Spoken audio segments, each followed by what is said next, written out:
and welcome to Rising. We have a great show for you on this Tuesday morning. Hello, Brianna. Hello, Robbie. Let's get right into it. There's some pretty big news on the Epstein front. Has another one of Epstein's, John Doe has been unmasked to be a former U.S. president? An analysis from Insider finds with high probability that John Doe 174, named numerous times in legal documents connected to Epstein, is in fact Donald J. Trump. According to unsealed documents, John Doe 174 is a well-known, longtime associate of Epstein's, often appearing in his social circles, but not necessarily explicitly linked to any wrongdoing. One victim confirms she was not made to massage 174 at any of Epstein's properties. Now, after a new batch of documents were unsealed yesterday, some media outlets briefly latched on to previously reported and now retracted claims that Trump, along with Bill Clinton and Sir Richard Branson, were taped assaulting underage girls while traveling with Epstein. Now, this explosive accusation was made by accuser Sarah Ransom, who later admitted in her tell-all book that she had made that claim up as insurance. Ransom later maintained that, quote, Jeffrey kept a trove of surveillance on every person who had ever visited his properties. All in all, neither Trump nor Clinton responded to outlets' requests for comment. Now, we all know that Trump is a little busy dealing with other legal matters. And as for Bill Clinton, well, he's on a Mexican getaway with none other than California Governor Gavin Newsom. Hope they're having a grand old time. So this is interesting. So, you know, these are people who are named in the documents, not the vast majority of them not actually accused of in the documents of necessarily sexual misconduct. The individual 174, if in fact that is Donald Trump, does not specify that he was accused of misconduct, and in fact there is one accuser saying that she did not give him a massage, nothing of that sort. So really, it's just additional confirmation of the fact that Trump, like Bill Clinton, like other famous political figures and celebrities, were for sure associates of Epstein and had traveled with him and knew him.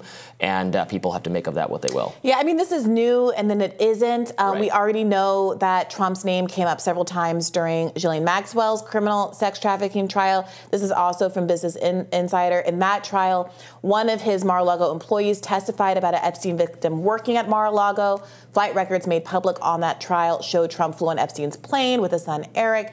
And one victim at the trial said Epstein name-dropped Trump, apparently to demonstrate he was connected to powerful people. So that's the thing about the Epstein scandal.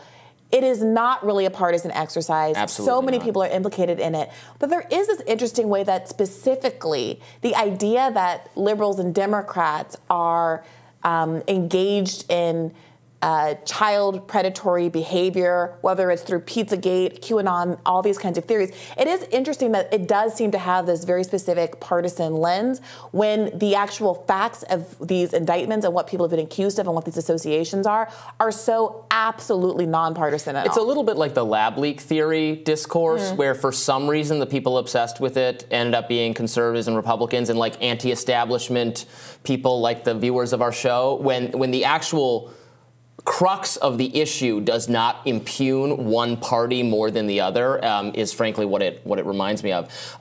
It is interesting the aspect of this where what Branson and Trump and Clinton specifically accused by this woman who then recounted. Also the woman Virginia Giuffre, who had accused Dershowitz, subsequently recounted. So, you know, what should we make of that kind of thing? I mean, there's two ways to see this. Yeah. One, that they were lying. You can take them at face value when this second victim says she just wanted to have a backup plan, insurance against these people. Or you can see it as folks who were bought off by very rich and powerful men who thought it wasn't worth going through the emotional trial of a literal trial and the debates that happen around these accusations of sexual misconduct in the public sphere, and that they took a payoff. Many people reflect on what is true in that same context when they're talking about accusations that Ivana Trump once made against Donald Trump and the context of their divorce, which she later retracted as he was running for president. So there is an interesting question. How usual is it for so many people to have these allegations against you and then retract them? Well, maybe it is very usual for a rich person who can be extorted for money. Right. Maybe it's not especially usual for most rich people, because there isn't an underlying seed of bad conduct. We honestly can't tell at this point. Yeah, it's hard to tell, but it is interesting. It's worth noting that Doe 174, prospectively, potentially Trump, his name came up in 9 different documents that were previously under seal with this most recent unsealing. And as of Monday night, as of last night, 3 of those documents had not been completely unredacted. So there might be more information and more kind of context about Trump's involvement to come out soon. Yeah, speaking of that, here's my question. Who has these tapes? Who has these surveillance tapes? Were those seized? Are those the FBI's property?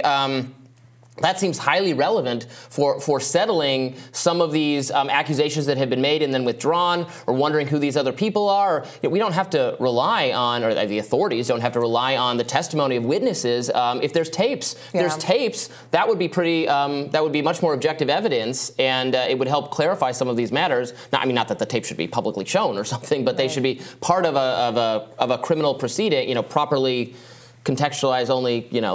The jury or whatever seeing them, but then we would know who else deserves to go down for this, and that would answer a lot of questions. So I wonder who has those tapes and why we don't hear anything about them. Right, and if the alleged victims can tell us something about where the tapes were found and where they were recorded, if the tapes then are missing, if they're no longer in police custody, I think that is very revealing in and of itself as well. If you can prove the initial existence of the tapes, even if you cannot find them now, that is incredibly damning, because look, the whole reason why this is such a conspiracy-laden controversy is because so many rich and powerful people, the most rich and powerful people on the entire globe, are allegedly implicated. That is why when you see someone like Epstein in jail, who is in a position to now talk about who else was involved in order to use that leverage to potentially bring down his own sentence, that is why people are so skeptical about him actually having killed himself.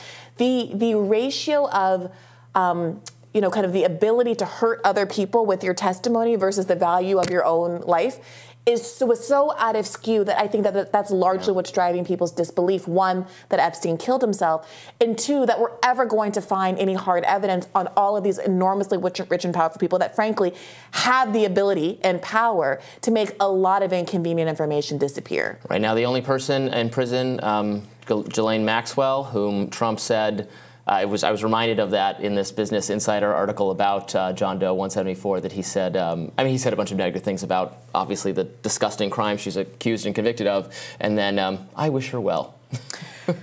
What a mensch. All right, stick around. We have more Rising right after this.